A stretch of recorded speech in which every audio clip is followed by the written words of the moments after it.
All right, so a very good evening to everyone. So, am I audible to everyone? Just please let me know, am I audible to everyone?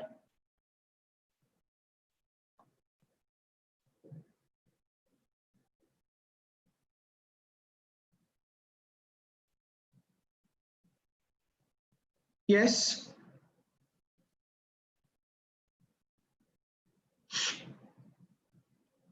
Yes, please let me know, am I audible to everyone? Just give me a thumbs up or yes.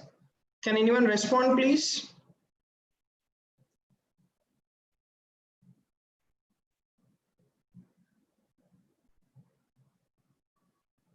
Okay, good.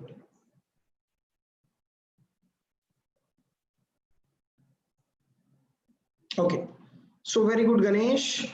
Yes, Haindavi. Yes, very good. So now let us start with the discussion of the clinical based question. So the very important motive what we have taken, or the initiative what we have taken in the Arise Medical Academy, is that to ensure that all the foreign medical graduate students should have the comfortness and as well as the thoroughness of attempting the clinical based questions in upcoming December exam, right? So we will try and see that you will not face any particular difficulties in writing or in attempting the clinical based questions in your upcoming exam. Okay, and these particular sessions will be only clinical based questions. No single liner questions, no image based questions, only clinical based questions. And I will explain you completely the concepts, right? I'll explain you completely the concepts. So these are conceptually oriented sessions. Okay, right. So with this basic introduction, now let me just go ahead with the discussion on the first important clinical based questions. So what I will do, I will discuss nearly around 10 clinical based questions in this particular session. All right. Okay. So let me start with the session first.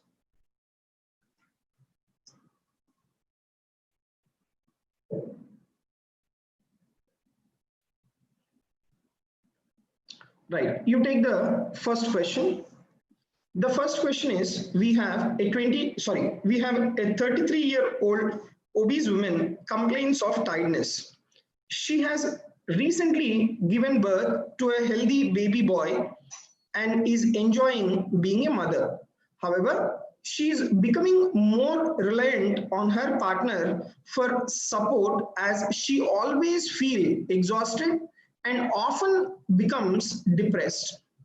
The patient has a poor appetite and often does not finish her meals despite she gained 5 kg of weight in the last 2 weeks.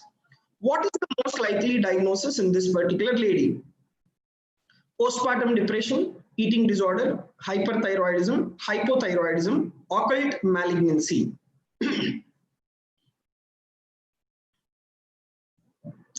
Yes. So who will be the first person to answer to me?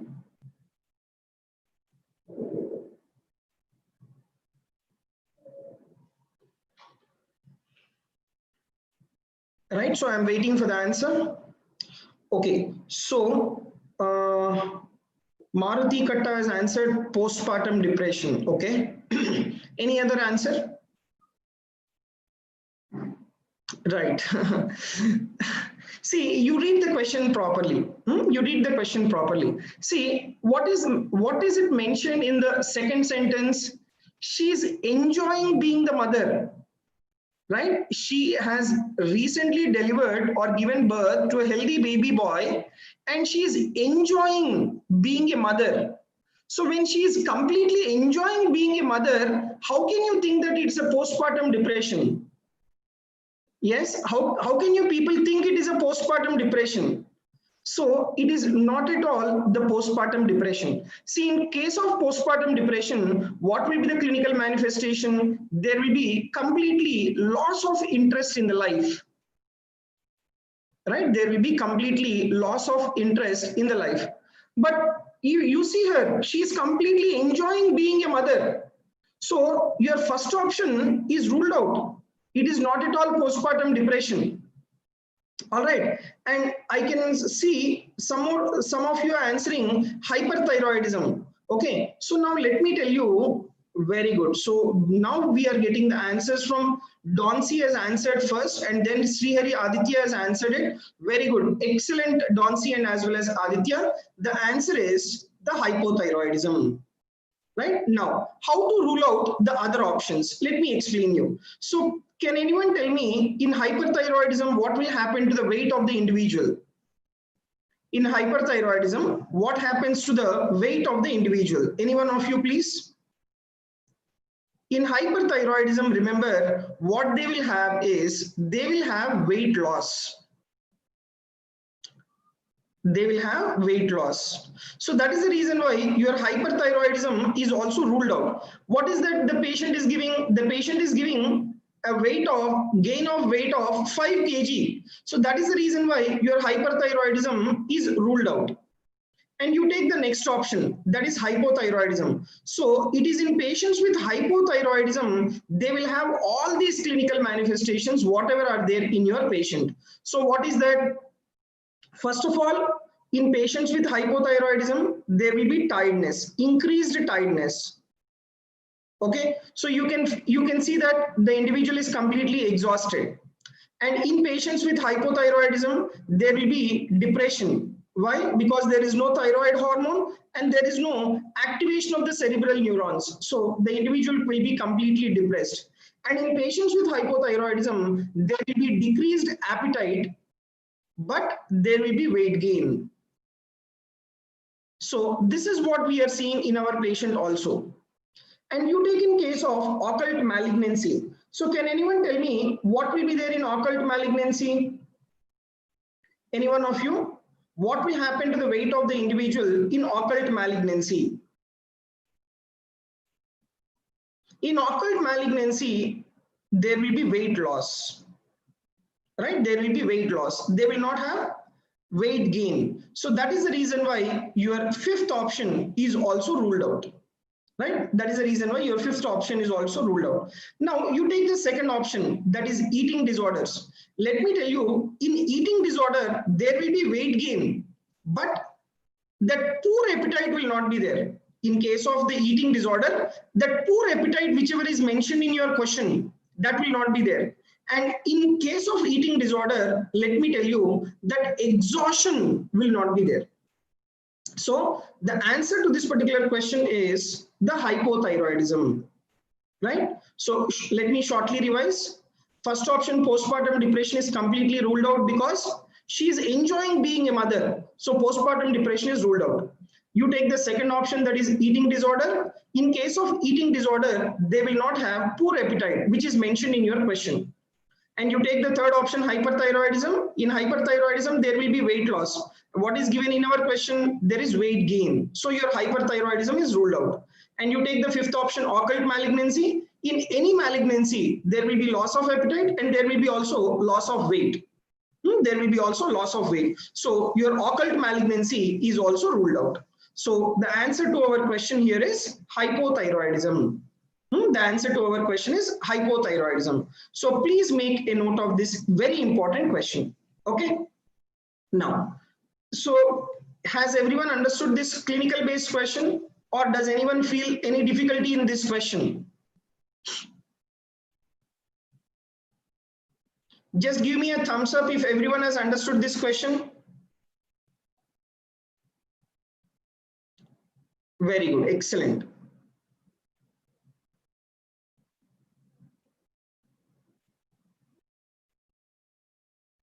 Okay, now we will move on to the next important clinical based questions. So as already I have said you, these are completely clinical based questions. No image based questions, no single liner questions, exclusively clinical based, right? So this is mainly to make you easy for your FMGE exam. FMGE exam. Yes, Gayaz Mohammed, I'll repeat for you. So in the clinical question, whatever is given to you, it says that the individual is having loss of appetite, and it says that there is weight gain and there is exhaustion. All these are the features of hypothyroidism. Yes, Gayaz Mohammed, that is the repetition for you exclusively. Okay, now we will move on to the next important clinical based question. We have a 28-year-old woman. She has noticed a change in her appearance. Most notably, her clothes do not fit properly and are especially tight around the waist. Her face appears flushed and more rounded than usual. Despite exercising regularly and eating healthily, her weight has steadily increased over the last 3 weeks. On visiting her general practitioner, he notices her blood pressure has increased since her last visit and she has bruises on her arms. She is especially worried about a brain tumor. The most appropriate investigation would be low-dose dexamethasone test, high-dose dexamethasone test, urinary catecholamines, computed tomography scan, urinary free cortisol measurements. Okay. So can anyone tell me what is the diagnosis in this particular clinical scenario? First, you tell me the diagnosis, then I will tell you how to approach with this patient.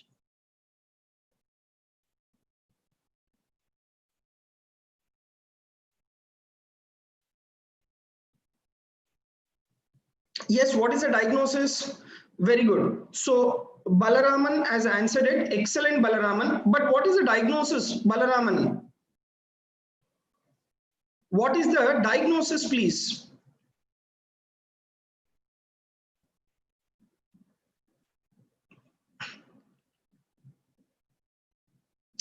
No. It's not a brain tumor.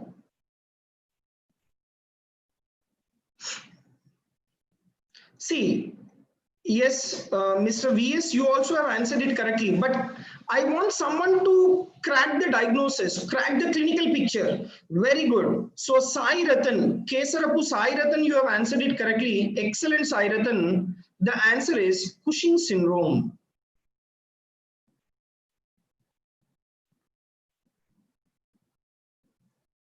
Right, the answer is Cushing syndrome. That is the diagnosis of this particular patient. Now, in patients with the Cushing syndrome, let me tell you the investigation of choice, the initial screening test, right? The initial screening test in these patients will be 24-hour urinary cortisol levels.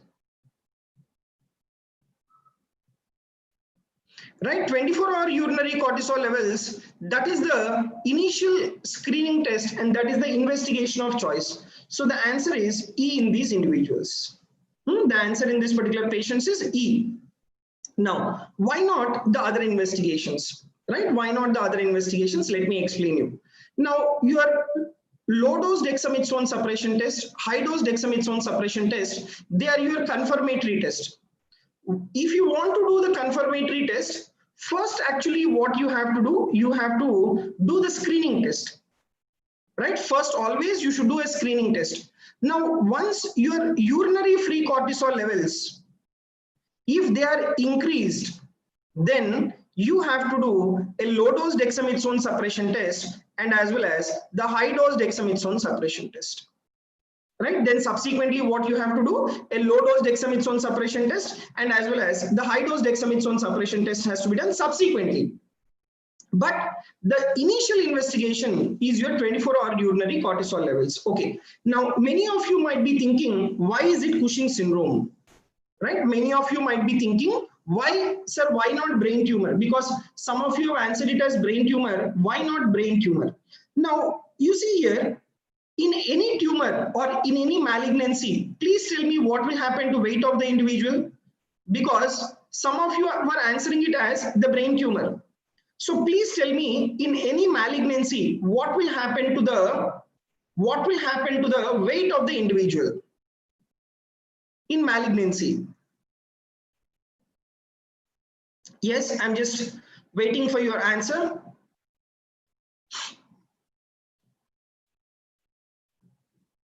So remember, in any malignancy, there will be weight loss. There will be weight loss in the individual. The weight will be reduced. But what is given in this question? The individual, the weight has steadily increased over the last 3 weeks. So now, do you consider it as brain tumor? No. It is, your brain tumor is completely ruled out. Right? Your brain tumor is completely ruled out now. Now, apart from the brain tumor, what you need to think? You have to think of Cushing syndrome. Why Cushing syndrome?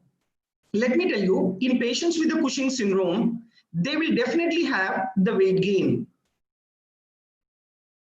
Right? They'll have definitely weight gain. And they will have what is called central obesity. This is very, very important point.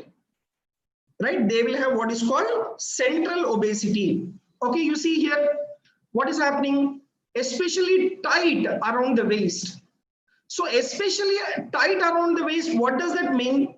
What does that tells you? That tells you that the individual is having or has central obesity. Now, in patients with the Cushing syndrome, what will happen to your face? Right? In patients with the Cushing syndrome, what will happen to the face of the individual? The face will be flushed face. Right? And it will be round. Right? And even there is also bruises on her arm. Like you will have what is called purple striae. And this purple striae, they are present around the abdomen, on the abdomen, and as well as over the arms.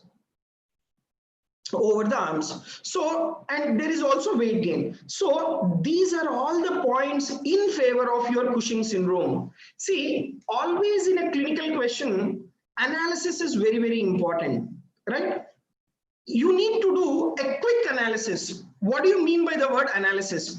The word analysis, I mean to tell that what are the positive points in the patient?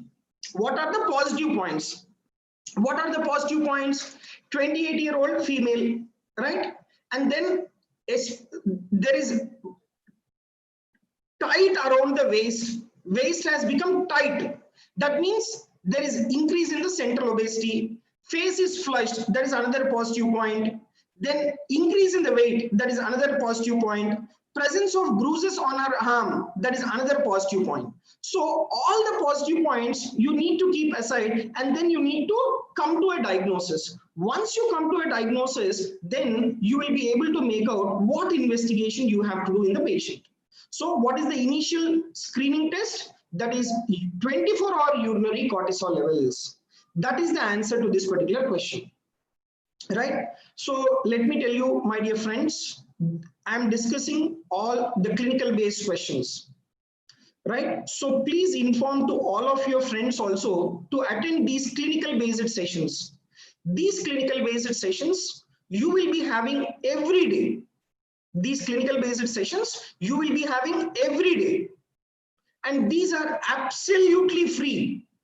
So please inform everyone to attend these sessions and try to take the advantage of these particular sessions so that you will be able to clear your exam comfortably without any problem. Right? So I hope everyone has understood this question.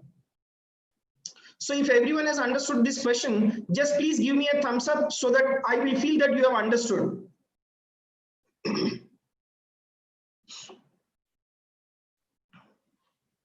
Okay, now we will move on to the next question.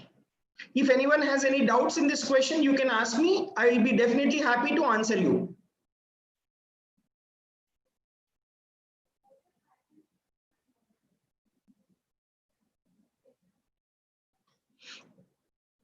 Right. So we will move on to the next important clinical based question. The question is, we have a 49-year-old man presents with history of difficulty in sleeping. He reports feeling increasingly tired and general weakness, which he attributes to his poor sleep pattern. Additionally, the patient has noticed the weight gain. Right. Additionally, the patient has noticed gain weight and sweats very easily. On examination, the patient has coarse facial features. What is the most likely diagnosis in this patient? What is the most likely diagnosis in this patient? 49-year-old man, history of difficulty in sleeping, reports increasingly tired and general weakness, and which he attributes to his poor sleep pattern. Yeah, what is the diagnosis?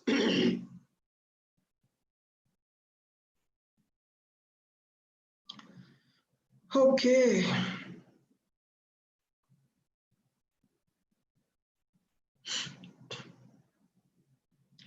I'm waiting for the correct answer. I did not get the correct answer from any one of you until now. See, what is the clue to this question is, the very important clue to the question is coarse facial features. Now you take that particular clue answer to the question. Coarse facial features. In which clinical condition you will have the coarse facial features? No. I did not get. Everyone has answered all the options except for the correct answer. You have answered hyperthyroidism, you have answered hypothyroidism, you have answered Cushing syndrome, you have answered diabetes also. But I did not get the correct answer from any one of you until now. Right. So finally, Aditya has answered. Srihari Aditya has answered finally. Right. So very good, Aditya. So the answer is acromegaly. The answer is acromegaly. See, in patients with acromegaly, let me tell you, it is a clinical condition which is characterized by increasing growth hormone in adults. Right, it is characterized by increase in growth hormone in the adults. That is what is called as the acromegaly. Now, remember this very important point. In patients with acromegaly, you will have the presence of coarse facial features. Right, you will have the presence of coarse facial features. That's a very important point related to your acromegaly. Right, then followed by that, how to rule out the other options. How to rule, and in acromegaly, let me tell you that they will have increase in the weight, there will be weight gain, right? And they will also have poor sleep pattern. Why? Because these individuals, they will suffer from what is called as obstructive sleep apnea. Right, because in these individuals they will suffer from what is called obstructive sleep apnea. Now, why do you think they have obstructive sleep apnea? Because there will be increase in the soft tissue around the chest wall in patients with acromegaly. So once there is increase in the soft tissue around the chest wall in patients with acromegaly, whenever the individual lies down, that increased thickness of the chest wall will cause the compression of the trachea, and thereby the individual will have obstructive sleep apnea. So obstructive sleep apnea is a very important feature of the acromegaly. And because of this obstructive sleep apnea, these individuals, they are having poor sleep pattern, right? And in patients with acromegaly, they will also have weight gain. They will also have weight gain. Now the point here is how to rule out the other options. The point here is how to rule out the other options. Now you take in hyperthyroidism. In hyperthyroidism, they will have weight loss. Right? They will have weight loss. Okay, and you take in patients with the Cushing syndrome. Just now I have discussed in case of Cushing's. What will be there in Cushing's? There will be weight gain. There will be central obesity. There will be presence of purple striae. Right, and the limbs of these individuals with the Cushing syndrome, they will be thin limbs, right? And these individuals, they will have a moon-shaped face, right? Moon-shaped face. Okay, right. Yes, Rohit Bhargav, your obstructive sleep apnea itself is a respiratory disorder. Obstructive sleep apnea itself is a respiratory disorder, and due to which the individual will have difficulty in sleeping. So in Cushing syndrome, they will have moon-shaped face. But what is given in your question? They will have coarse facial features. Now, what do you understand by this word coarse facial features? Coarse facial feature means there will be frontal bossing, right? There will be frontal bossing. They will have broad nose, and they will have protrusion of the jaw. That is called prognathism, right? These are features of what is called the coarse facial features. Okay, these are called as the coarse facial features. Okay, next. In hypothyroidism, you will have moon-shaped face, but you will not have coarse facial features. So your hypothyroidism is ruled out. Next, in patients with the diabetes mellitus, particularly you take in type 1 diabetes mellitus. In type 1 diabetes mellitus, there will be weight loss. There will be weight loss. And what are the features of your diabetes mellitus? They will have the features like polydipsia, polyuria, and polyphagia. Right? Polydipsia, polyuria, and polyphagia. That will be there in diabetes mellitus. So, whereas only in type 1 diabetes mellitus, there will be weight loss. Whereas in type 2 diabetes mellitus, the patient has increased BMI. Because obesity is one of the risk factors for the development of type 2 diabetes mellitus. Please remember that. Obesity is one of the very important risk factors for the development of type 2 diabetes mellitus. Okay. So that completes the discussion of this clinical question. See, always whenever you are solving a clinical question, once you come to an answer, you should be able to rule out the other options also. You should be able to rule out the other options also. Then only you have to feel that you are going in a proper way of reading. If you are able to pick up only the correct answer, then it is incomplete. You should also be able to tell why other options are incorrect. That means you have prepared for your exam thoroughly. Otherwise, it is incomplete. Okay. And always remember, clinical based questions, they are not at all tough. They will have one small concept in that. If you can catch that particular concept, then the clinical based questions are very easy for you. So please try to understand the concepts in general medicine and then try to execute in your exam. Please don't mug up general medicine. That is a very important advice what I am giving you at this point. Okay. Right. Now we will move on to the next important clinical based question.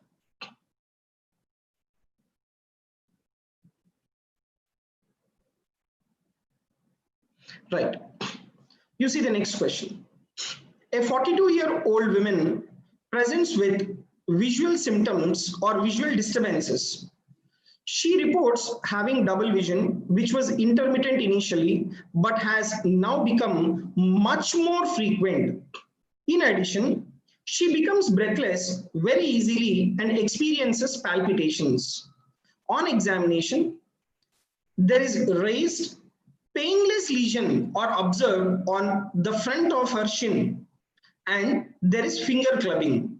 What is the most likely diagnosis in this patient? Decourage thyroiditis, thyroid storm, pheochromocytoma, Graves' disease, Plummer's disease.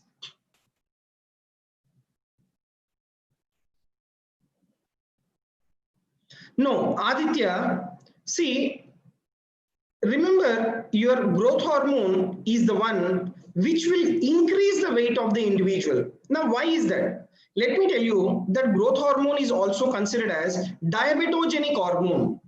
Growth hormone is also called diabetogenic hormone. It will increase the hepatic gluconeogenesis, and that will make the individual to increase the weight but not lose the weight. Yes, Srihari Aditya, is that clear for you? Okay, so I'm getting a mixed answers to this question. Right, but finally, who has answered this first? Very good. So Nirbhay Kumar has answered, excellent Nirbhay Kumar, and as well as Varun. Varun, you also have answered it correctly. Excellent, Varun. So the answer to this particular question is the Graves' disease. Now, why it is Graves' disease? Let me explain you. See, Graves' disease, it is an autoimmune disease. And it is a disorder characterized by production of IgG antibodies. And in Graves, you will have the features of hyperthyroidism.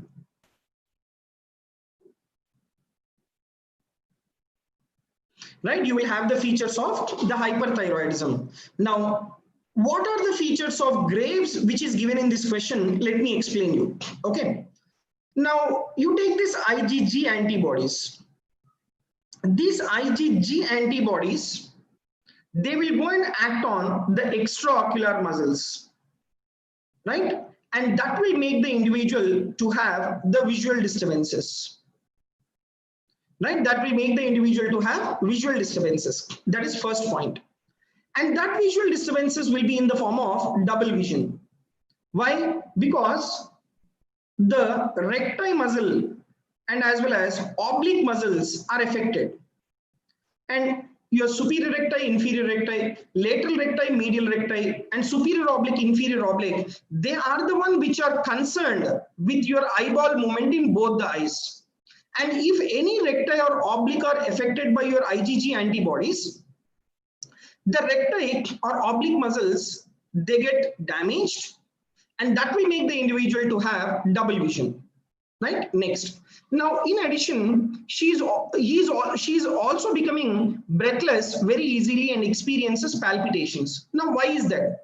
Remember, in hyperthyroidism, there will be increase in the heart rate of the individual. So once there is increase in the heart rate of the individual, the patients will have what is called palpitations. Okay, so palpitations in patients with hyperthyroidism is due to excessive increase in the heart rate. Next. And there is also raised painless lesions that are observed on the front of her shin. So can anyone tell me what is this? Can anyone tell me? Very good. So Donsi has answered it very excellent, Donsi. It is your pretibial myxedema. Right, pretibial myxedema. And why is that? That is again due to the action of the IgG antibodies in the pretibial area. Now there is also finger clubbing. So can anyone tell me what is this finger clubbing called in Graves' disease? Yes, anyone please? What is this finger clubbing called in Graves' disease? Can anyone tell me?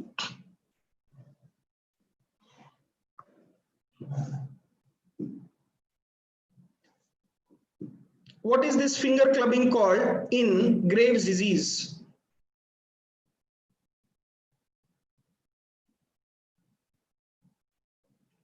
I'm just waiting for the answer. Can anyone tell me what is this finger clubbing in Graves? Very good. Nirbhay Kumar has answered. Excellent, Nirbhay Kumar. So that is called thyroid acropathy. Right? That is called thyroid acropathy. So all the features, whichever are given to you, are the features suggestive of the Graves' disease, right? Features suggestive of your Graves' disease. Now, how do you rule out the other options, right? How do you rule out the other options? Now you take this Decourage thyroiditis. In case of Decourage thyroiditis, it is secondary to viral infection, right? And these individuals, they will have the tender thyroid, and they will have raised ESR, and they will initially present with hypothyroidism, right? They will initially present with hypothyroidism, and later they become euthyroid, right? Later they become euthyroid. Okay, so that is what is the features like what you will see in patients with the Decourage thyroiditis. So Decourage thyroiditis, they present initially with hypothyroidism and later they will have euthyroid. And in the clinical picture, what is given? All the features suggestive of hyperthyroidism is given. So that is the reason why your Decourage thyroiditis is ruled out. Now, you take thyroid storm. What is thyroid storm? Thyroid storm is nothing but it is extreme form of hyperthyroidism. I'll repeat the point again. Thyroid storm is nothing but extreme form of the hyperthyroidism. That is what is called as the thyroid storm. Now, what exactly happens in the thyroid storm? Let me explain you. In case of thyroid storm, there will be acute increase in the heart rate of the individual. There will be increase in the body temperature, right? And these individuals, they will have arrhythmias, right? These individuals, they will have arrhythmias. Which one? Thyroid storm. They can have acute, rapid increase in the heart rate, and that too very severe tachycardia, and the individual may land up even in arrhythmias. Okay, and there is profuse increase in the body temperature as well. So that is what you will see in patients with the thyroid storm. So is that there in your patient? No, right? The patient is experiencing palpitations, but it is nowhere mentioned that there is profuse increase in the body temperature, and it is nowhere mentioned that the individual is in a state of arrhythmia. So your thyroid storm is ruled out. Now you take pheochromocytoma. See, in pheochromocytoma, what is the most common symptom that should be there? The most common symptom that should be there in pheochromocytoma, should be headache, right? And there should be increase in the blood pressure. Hypertension should be there. That is the classical picture in pheochromocytoma. So is the hypertension there? Not there. Is the headache given in your clinical picture? Not given. So headache is not given. Hypertension is not given. So your pheochromocytoma is ruled out. And not only that, in pheochromocytoma, there will be also weight loss, right? And they will also have palpitations. That is because of increase in the heart rate. Only palpitations is mentioned in your question, but the most common symptom, headache, is the feature of your pheochromocytoma. That is not mentioned in your question. So your pheochromocytoma is ruled out, right? Your pheochromocytoma is ruled out. Now you take the other options, that is Plummer's disease. Can anyone tell me what is Plummer's disease? Yes, can anyone mention what is Plummer's disease?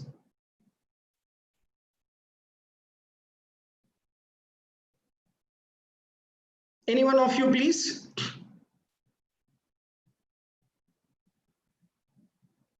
So what is Plummer's disease is, it is a solitary swelling of the thyroid. Yeah, so it is the solitary nodule in the thyroid. So Plummer's disease, it is the solitary nodule in the thyroid gland that produces excess thyroid hormone. And this Plummer's disease, it is usually refractory to medical management, right? This Plummer's disease, it is usually refractory to medical management.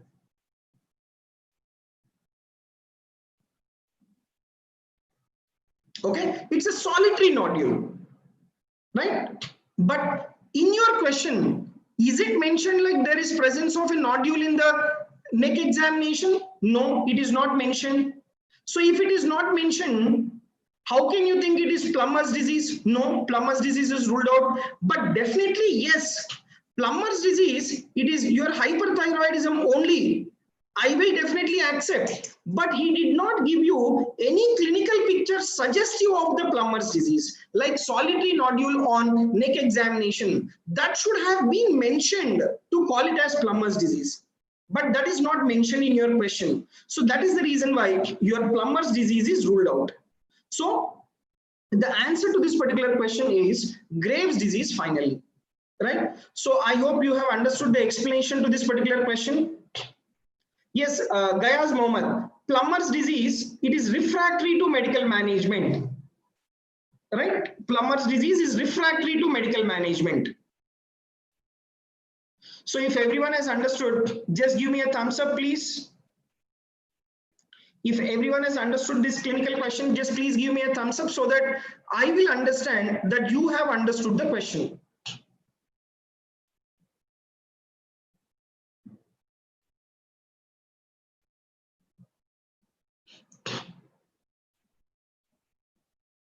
This is also related to thyroid. We will move on to the next question. Yeah.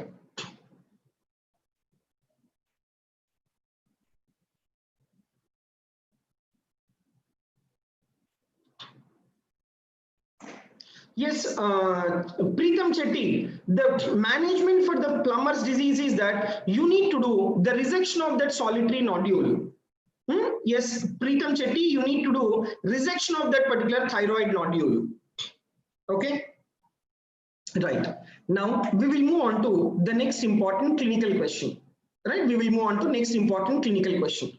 So we have a 22-year-old woman complains of dizziness and feeling lightheaded. She works in an office and most frequently experiences this when standing up to visit the toilet. She has never fainted. The patient has lost 5 kg but attributes this to eating more healthily.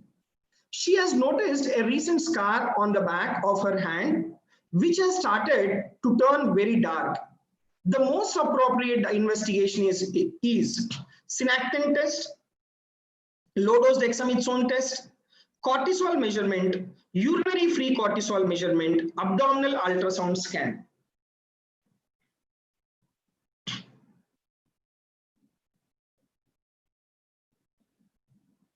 Yes, please answer this question.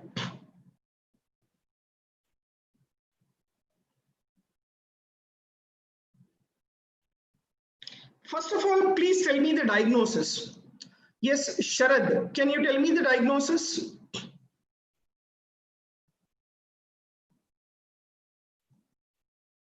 So who will tell me the diagnosis first? Yes, who can tell me the diagnosis first?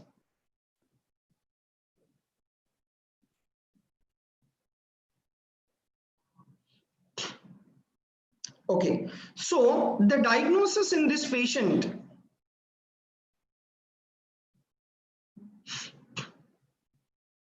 very good, Sharad, right, excellent. So Sharad has come up with the diagnosis, that is Addison's disease, right? Excellent, Sharad, you have analyzed it in a very correctly. Now, what is Addison's disease? Addison says it is primary adrenocortical insufficiency.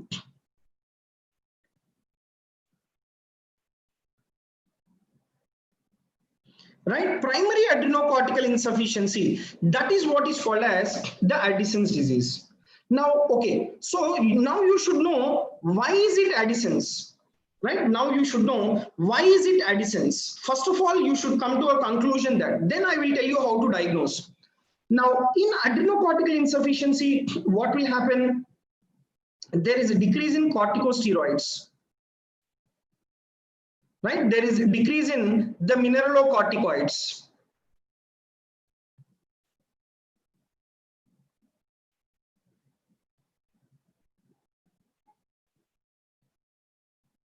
Right, there will be decrease in the mineralocorticoids, and not only that, there will be also decrease in the weak sex hormones. Right, there will be also decrease in the weak sex hormones. Now, how will you confirm the diagnosis? First of all, because there is decrease in mineralocorticoids and there is also decrease in the cortisol, because of decrease in the mineralocorticoids, there is no sodium and water retention. So when there is no sodium and water retention, what will happen to the fluid volume? The fluid volume will be reduced. So once the fluid volume is reduced, that is the reason why the individual is having hypotension, and that is the reason why the individual is feeling lightheaded. Right? The individual is having dizziness and the individual is also feeling lightheaded. Okay. And can anyone tell me what is this when standing up? Right? The dizziness is more common when standing up. What does that mean? That is your postural hypotension. Right? That is your postural hypotension. Okay. Now, why is that postural hypotension? That is because of your mineralocorticoid deficiency and as well as cortisol deficiency. Now, because of the cortisol deficiency, there is also loss of weight. Right? Very good, Adarsh, Soni, excellent. So postural hypotension and orthostatic hypotension is one and the same, right? It is one and the same. Okay. Now, the point here that you should remember is that there is postural okay, because of the cortisol deficiency and mineralocorticoid deficiency, the individual is having the postural hypotension, and because of the cortisol deficiency, there is also loss of weight. There is also loss of weight. Now, I wanted to ask you one important point. Why the scar is becoming very dark? Please answer this. There is a scar on the back of her hand which has started to turn very dark. Now, please tell me why that particular scar is becoming very dark. Please answer this. Please answer this. Why the scar is becoming very dark? Yes, who will be the first person to answer this question? Now that is what GA, right? GAN, a username with GAN, hyperpigmentation. Why is that?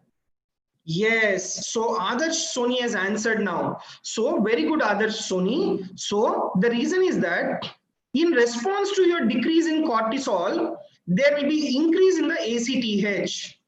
So in response to increase in your ACTH, there will be, along with the ACTH, there will be also release of MSH. There will be also release of MSH, melanocyte stimulating hormone. So because of increase in the MSH, there will be hyperpigmentation, right? Now, in case of Addison's, what is the investigation of choice in Addison's? The investigation of choice in Addison's is Synaptic Test. The investigation of choice in Addison's is Synaptic Test, right? So this is what you need to remember. Okay, now what is Synaptic Test? I'll explain you. What is Synaptic Test? I'll explain you. So Synaptic Test is that you need to give an ACTH analog. And what is this ACTH analog? The example of this ACTH analog is cosyntopin. Right, the example of this ACTH analog is cosyntopin. And whenever you give cosyntopin, in response to this cosyntopin, there should be increase in the cortisol. Why? Because your cosyntopin is an ACTH analog. But in spite of giving cosyntopin, if the cortisol levels are still reduced, then we confirm that the patient is having Addison's. Then we confirm that the patient is having Addison's. Okay. So what is Synaptic Test? I'll repeat in 1 minute. In Synaptic Test, we give ACTH analog to the patient. Now, what is that ACTH analog? That is cosyntopin. Once you give cosyntopin in a normal individual, there should be increase in the cortisol. But in case of the Addison's, in spite of giving cosyntopin, the cortisol levels are still on the lower side. That is how you confirm the diagnosis of the Addison's, right? That is how you confirm the diagnosis of the Addison's. Okay. Now, before that, you should know low dose dexamethasone suppression test. Low dose dexamethasone suppression test. This is done in Cushing's. Right? This is done in case of Cushing's. For the diagnosis of Cushing's, we do this particular low dose dexamethasone suppression test. And you take the cortisol measurement, right? This is not much useful for confirming a particular endocrine disorder. Okay? Urinary free cortisol.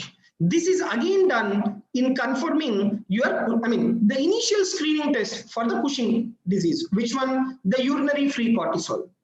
And abdominal ultrasound, this is your imaging studies. Always, the imaging studies has to be done only after chemical analysis.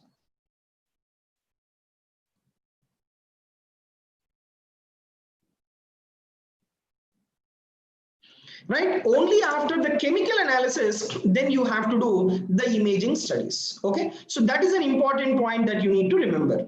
Right? Yes, okay. So Nirbhay Kumar is asking, sir, pigmentation is also seen in Cushing's. Yes, it will be there in Cushing's also, but let me tell you, in what type of Cushing's you will have. So in case of ACTH dependent Cushing's, right, in case of ACTH dependent Cushing's, only in this clinical condition, you will have the increased pigmentation. Yes, Nirbhay Kumar, did you understand this? And I'll tell you why also. Because in ACTH dependent Cushing's, what is the etiology for ACTH dependent Cushing's? That is pituitary adenoma. And what type of pituitary adenoma is this? Corticotroph type of pituitary adenoma. Right? What type of pituitary adenoma is this? Corticotroph type of pituitary adenoma. So only in case of corticotroph type of pituitary adenoma, you will have increase in the ACTH levels. And that makes the individual to have the hyperpigmentation. Right? So you have understood. Very good. Excellent. Okay. So that completes the discussion of this clinical question. So I hope everyone has understood this. Right? So I'll be very happy if you give me a thumbs up if you have understood. If you have any doubts, I will be very happy to answer your questions. If you have understood, just please give me a thumbs up so that I understand that you have understood the question. Right. So once we are done with this clinical question, I will take up one more last clinical question and then we will wind up this session. Right? Then we will wind up this session. Okay.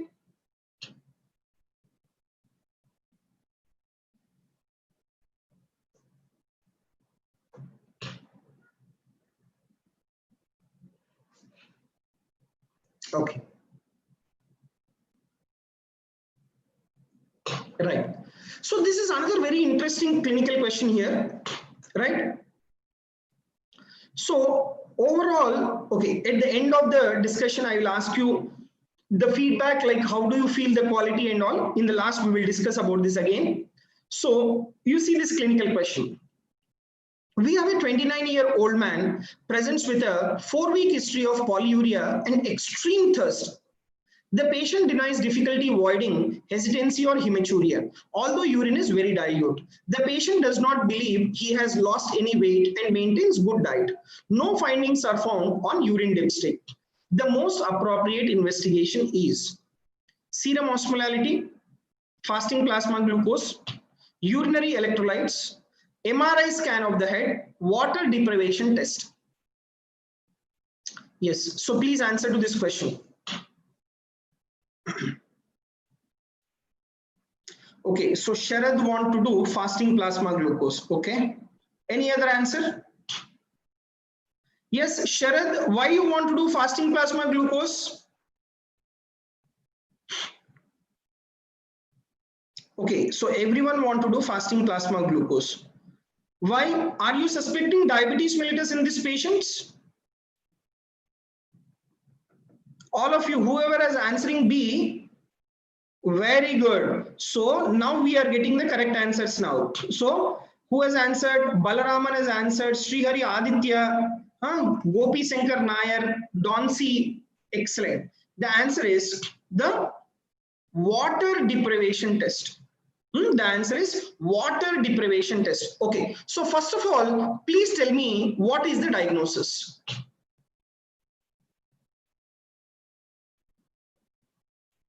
Right, first of all, please tell me the diagnosis. Very good, Donsi. So Donsi has come up with a very good diagnosis, that is diabetes insipidus. Okay, now I will rule out all your confusions now. Right, I will rule out all your confusions now. Okay, the point here is, it is not even diabetes insipidus. The point here is, it is not even diabetes insipidus. What is this particular patient suffering with? Right? This particular patient is suffering with what is called psychogenic polydipsia.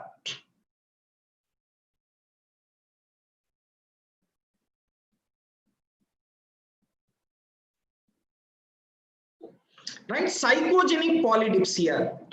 Okay. Now, why is that? I'll explain. Right? Why is that? I'll explain. First of all, I will rule out diabetes mellitus. First of all, I'll rule out diabetes mellitus.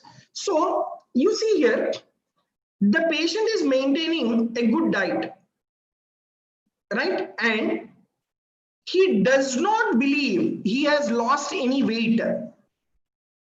Now, please tell me, in diabetes mellitus, what will happen to the diet? These individuals, they will have polyphagia. So maintaining good diet, that is one point against your diabetes mellitus. Next, now please tell me, in diabetes mellitus, what will happen to the weight of the individual? Yes, in diabetes mellitus, what will happen to the weight of the individual? Any one of you, please?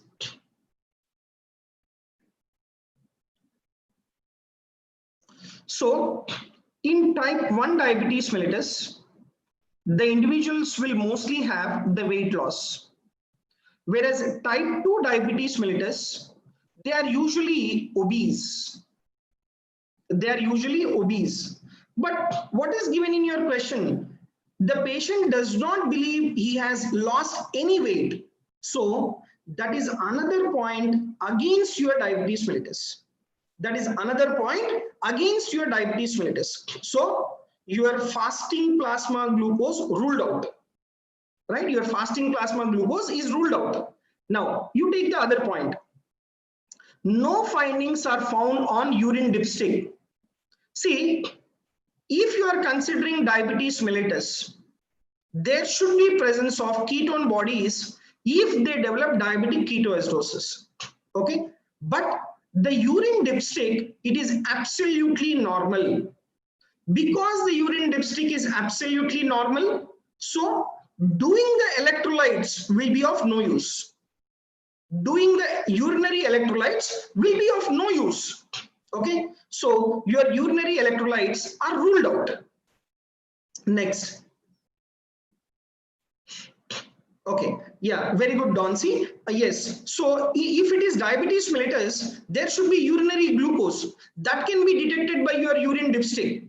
So urine dipstick normal means your diabetes mellitus is ruled out. There is no electrolyte abnormality also. Now, if you are suspecting psychogenic polydipsia, in psychogenic polydipsia, what do they have? They will have polyuria and polydipsia.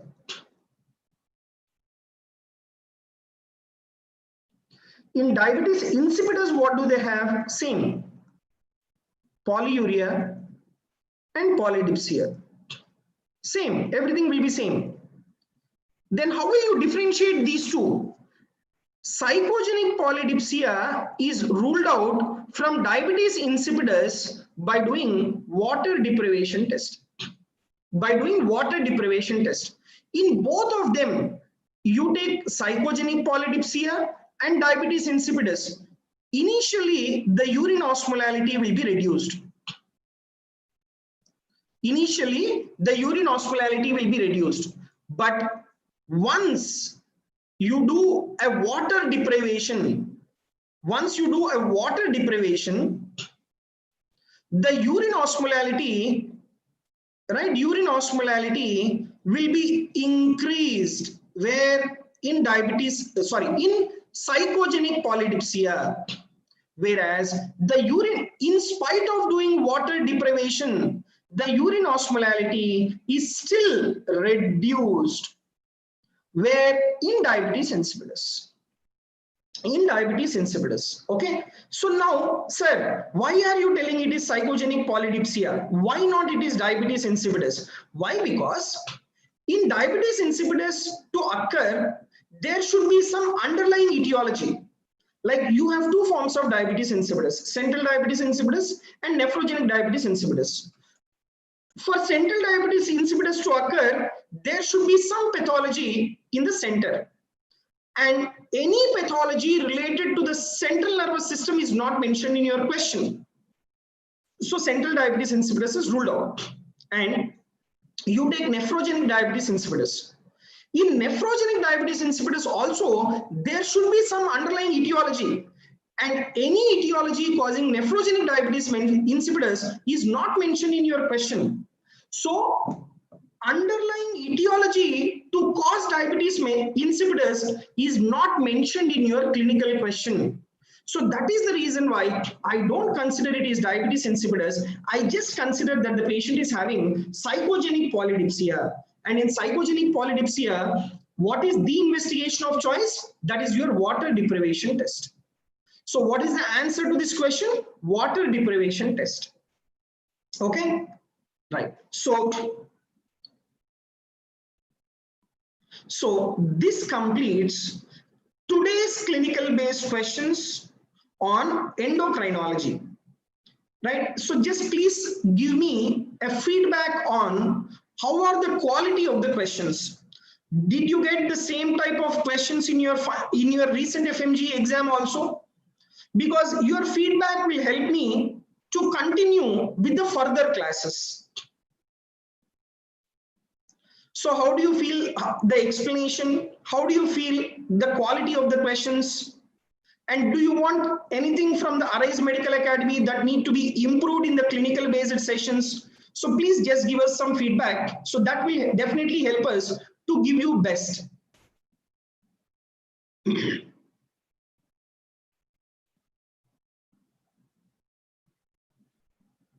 Right? Okay. So yeah, definitely. Adarsh, Sony, every day we will be doing 1 hour. Right? Yes, Aman, every day we will be doing 1 hour. Right? Until your exam, every day we will be doing 1 hour of the clinical based questions. This will be continued. Until your exam, this will be continued definitely. Okay? So I hope, yeah, Vasudevan, Yamuna Vasudevan, image based questions we will do in the last. In the month of November, we will do image based questions, because image based questions, they look quite interesting. So even though if you do in November, that will be helpful for you. But clinical based questions, you have to get accustomed in the beginning itself. Okay?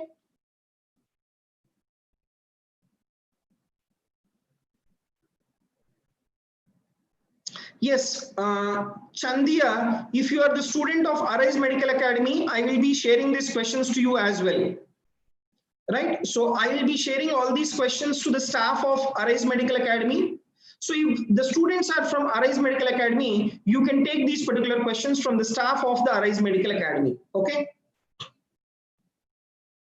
Right. So thank you very much and see you again in the upcoming sessions. Right? So your feedback definitely helps us in improving ourselves to give you best. Yes, Chandia, definitely we will add some image-based questions, right? So your point is well noted and definitely we will take that into consideration. Yes, Yamuna Vasudevan, your point is also noted. Definitely we will take your point into consideration. Okay. Yeah, see, like we will be doing some more endocrine questions. This entire month, there is another 5 days we have. Another 5 days, we will be having the discussion on endocrinology questions only. Next month, I will start with the cardiology and as well as the neurology sessions. Next month, I will start with the cardiology, neurology, pulmonology, nephrology. Next month, I will do. But this month, it is only endocrine sessions, only endocrine clinical based questions. Okay. Right. So with this, I will just wind up this session and please inform to your friends also, because these are free sessions. Let everyone take the advantage of these sessions. Okay. So thank you very much and see you in the upcoming sessions.